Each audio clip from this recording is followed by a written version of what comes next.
প্রত্যেক দিনই তোমাদের সকাল থেকে মানে দুপুর পর্যন্ত বা বিকেল পর্যন্ত ভিডিও দেখাই বা সন্ধে পর্যন্ত, এর থেকে বেশি ভিডিও দেখানো হয় না। তা ভাবলাম আজকে ভিডিওটা একটু অন্যরকম করার চেষ্টা করি, তোমাদেরও ভালো লাগবে, আমারও করার এনার্জিটা মানে ভিডিও করার এনার্জিটা খুব ভালো লাগবে। মানে রান্নাবান্না করার পরে রান্নাবান্না দেখালাম না, তবে অবশ্যই রাত্রে রান্না দেখাবো, এটা রাত পর্যন্ত আমি টানবো। তো রান্নাবান্না করার পর স্নান করেছি, স্নান করতে যাওয়ার আগে এই মোটা মোটা পর্দাগুলো মেশিনে দিয়ে কেচেছি, এক রাউন্ড তুলে দিলাম, রোদ থেকে তুলে আর এক রাউন্ড দিয়ে দিলাম, কারণ এই মোটা মোটা পর্দাগুলো শুকাতেও সময় লাগবে, যদিও মেশিনে দিয়েছি। তো আর এই ভিডিওটা কিন্তু বেশ অনেক দিন আগের করা, তো সেটা আমার ছাড়া হয়নি, গ্যালারিতে ছিল, হঠাৎ করেই চোখে দেখছি। তো চলো, আমি প্রত্যেকবার বছরে 2বার করে পর্দা পাল্টাই, এই পুজোর সময় পাল্টাই, ওই মোটা পর্দাগুলো রাখি, পুরো শীতকাল যায়, তারপরে গিয়ে আমি এই হালকা পর্দাগুলো গরমকালে লাগিয়ে দিই। পর্দাগুলো দেখো বিশাল থেকে নিয়েছিলাম, খুব কম দাম নিয়েছিল জানো, কোয়ালিটিও খুব একটা খারাপ না, ভালো, রেগুলার ইউজের জন্য খুবই ভালো। তো কত করে নিয়েছিল বলো তো, এক একটা 149 করে, অনেক দিন আগে কিনেছিলাম। চলো, এগুলো তো শুকিয়ে গেছে, এগুলো ভাঁজ করে রেখে দিই, আবার পুজো আসবে, তার সেই সময় আমি পাতবো, মানে লাগাবো পর্দাগুলো। তো একটু কমফোর্ট টমফোর্ট দিয়ে সুন্দর করে পরিষ্কার করে, গন্ধ গন্ধ থাকবে, বেশ ভালো লাগে, গুছিয়ে জায়গা মতো এই ডিবানের মধ্যে রেখে দেবো, মানে বক্স কাটের ভেতরে প্লাস্টিকে করে। আর সবসময় আমি ভালো জিনিস না উল্টেই ভাঁজ করি। তো বিকেল থেকে আজকে ভিডিওটা করছি, তোমাদের খুবই ভালো লাগবে আশা করি, নতুনত্ব একটু ভিডিও দেখবে। আর ভিডিও দেখতে দেখতে তোমাদের একটাই কথা বলবো, অনেকেই আছো বন্ধুরা তোমরা পুরো পুরো ভিডিও না ওয়াচ করো না, একটু তোমরা পারলে পুরো ভিডিও ওয়াচ করো, একটু সুন্দর কমেন্ট করো। এক একজন একই কমেন্ট প্রত্যেক দিনই করে, একদম ভালো লাগে না, একটু ভালো ভালো কমেন্ট করো, যদিও এগুলো সবার থেকেই শিখেছি।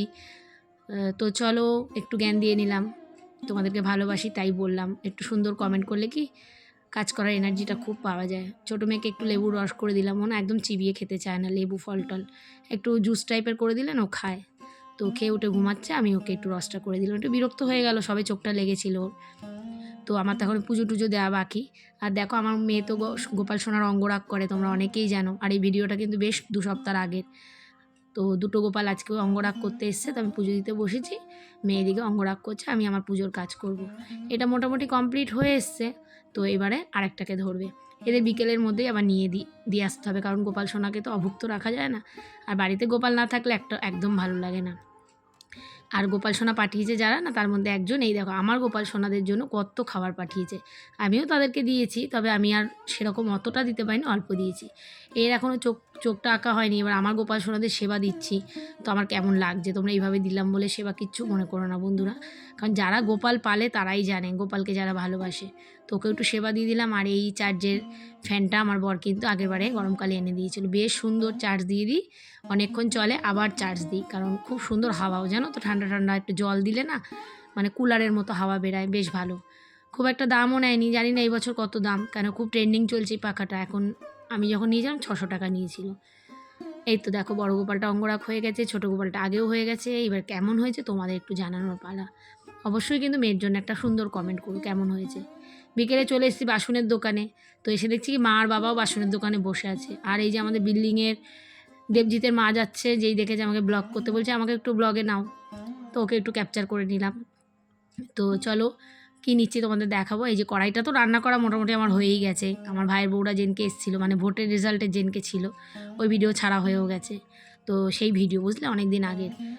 তো কড়াইটা নিলাম, প্রথমে 14 নম্বরটা দেখছিলাম, তো ভাবলাম 14 নম্বরটা একটু ছোট হচ্ছে, তো তারপর 16 নম্বরটা দেখানোর পর আমার 16 নম্বরটাই পছন্দ হলো, নেবো যখন একটু বড়সড় করেই নিই, কারণ দিনে দিন সংসার বাড়ে কমে না।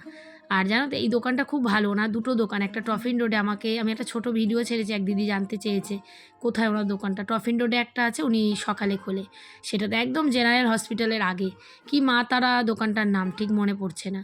আর এখানে মান্থলি সিস্টেম, তো আমাদের মান্থলি সিস্টেমে আমি কাট করি 200 টাকা করে, অনেকগুলো টাকা জমে, আর উনি তা মানে সুদও কিছু দেয়, তো সেই ধরুন গিফট দেয়, বেশ ভালো। তারপর অক্ষয় তৃতীয়া করে, তখনও মিষ্টির প্যাকেট গিফট সবই দেয়।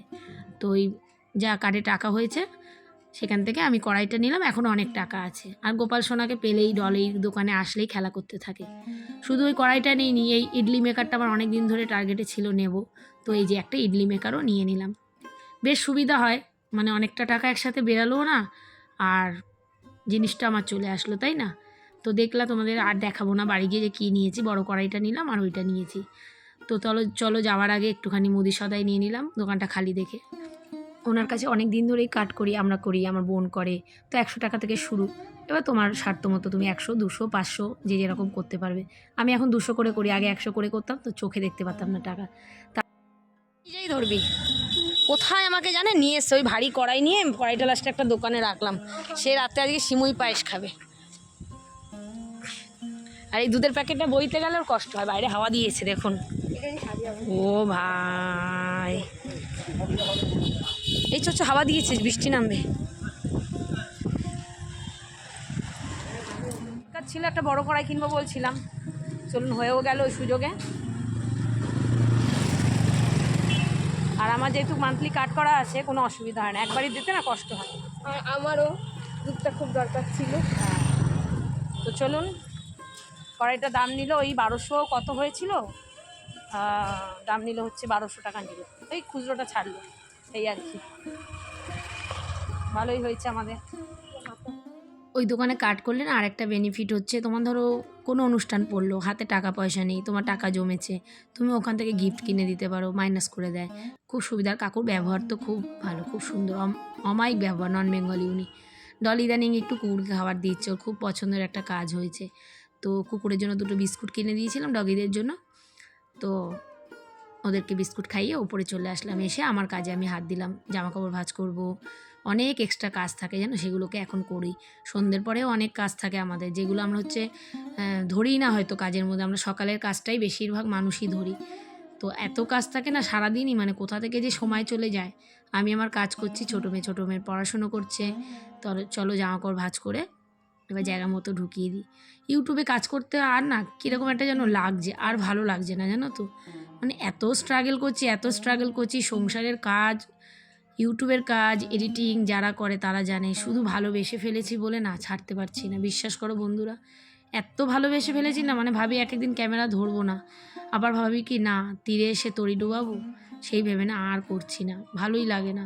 তারপর অনেকে আছে না, মানে আশা করে আমার ভিডিও দেখবে, কিন্তু তোমারও তো উচিত আর একজনের ভিডিওটা দেখা, তাই না?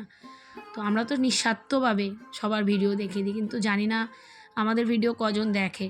তবে অ্যাভারেজ ভিউ একদম ডাউন থাকে ভিডিওটা ছাড়ার পরে, তখন না মনটা খারাপ হয়ে যায়।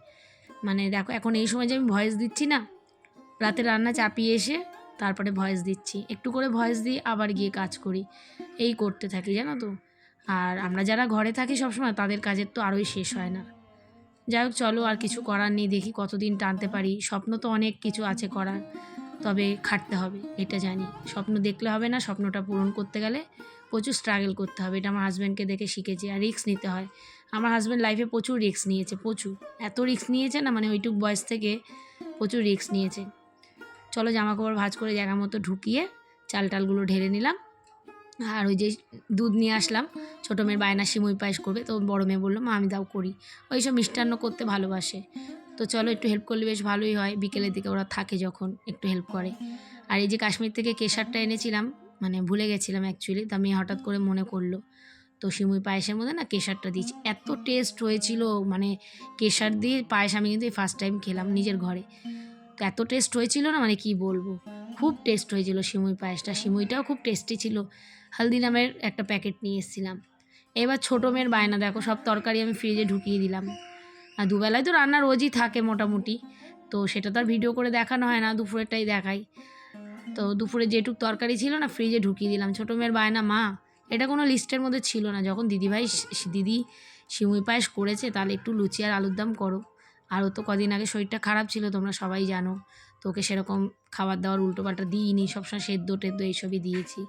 তো চলো ওর আবদার রাখতে একটুখানি আবার ওই খাটনি বাড়লো, শুধু রুটি করতে হতো, সেখানে গিয়ে আমাকে আলুর দম লুচি সবই করতে হলো। আর ফ্রিজে তরকারিগুলো ঢুকিয়ে রেখে দিলাম। তো বাচ্চা কাচ্চা এরকম খেতে চাইলে বেশ ভালোও লাগে। চলো এবার আলু কেটে আলুর দমটা বসিয়ে দিই।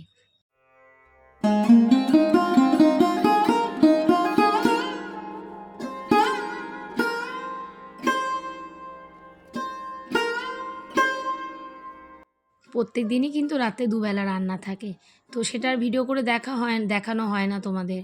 চলো এবার রান্নাটা বসিয়ে দিলাম। এই যে জিরে তেজপাতা ফোড়ন দিয়ে আলুটাকে একটু ভেজে নেবো লাল লাল করে, আর একটু জিরে আদা বাটা দিয়ে। আমার আলুর দম নিরামিষই বেশি ভালো লাগে। আর তোমরা একটু বাইরের নয়েজ পেতে পারো, কারণ সবাই এই সময় ঘরে কাজকর্ম করছে, বাচ্চা কাচ্চা চেঁচামেচি করছে, আমি ভয়েস দিচ্ছি, তো একটুখানি অ্যাডজাস্ট করে নিও গাইস তোমরা। চলো একটু নুন হলুদ দিয়ে আলুটাকে ভেজে নিই লাল লাল করে, তারপরে ওইদিকে ময়দাটাও মাখতে হবে।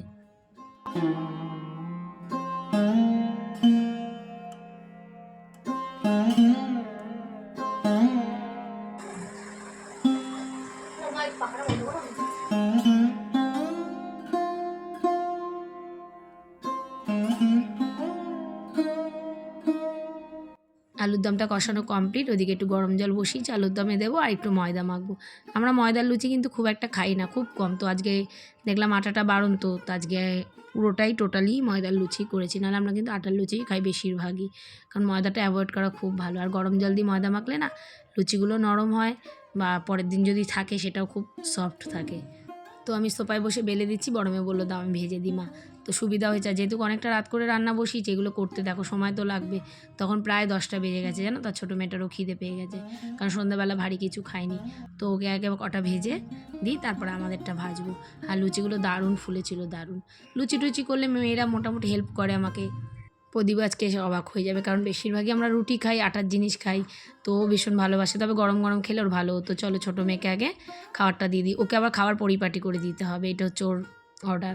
খাবার পরিপাটি করে দেবে, খুব সুন্দর গুছিয়ে খায়, পরিষ্কার করে খায়, পুরো আমার শাশুড়ির মতো। আমার শাশুড়ি এরকম খাবার দাবার খুব সুন্দর পরিষ্কার করে খেত। এসব মানুষকে খাইয়েও শান্তি, জানো তো। চলো ওকে আগে গুছিয়ে, এই যে 4টে লুচি ভেজে আলুর দম দিয়ে, ওকে তো একদম গ্রেভি কম দিয়েছি, দিয়ে সমস্ত লুচি ভেজে নিলাম। নিয়ে এবার নেক্সট কাজ হচ্ছে গ্যাস মোছা। প্রত্যেক দিন রাত্রে গ্যাস মুছে রাখি, নাহলে কিন্তু টিকটিকে আসলার উপদ্রব হবেই। যদি ওরা যতই পরিষ্কার রাখো, ওরা থাকবেই রান্নাঘরে, ওদের বাস রান্নাঘরেই অ্যাকচুয়ালি। আর দুপুরবেলা পুরো ডিপ ক্লিন করি না আমি গ্যাসটাকে, জানো তো। এই যে ঝিকটিকগুলো গ্যাসের আমি এই রাতের বেলায় বেশিরভাগই পরিষ্কার করি আর ডিপ ক্লিন করে নিই।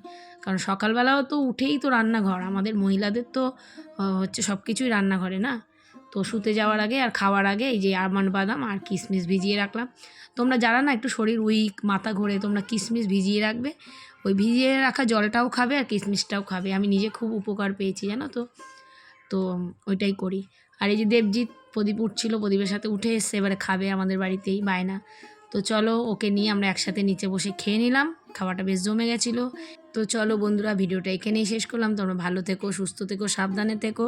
আর ভিডিও ছেড়ে যাওয়ার আগে একটা লাইক কমেন্ট করতে ভুলো না। টাটা।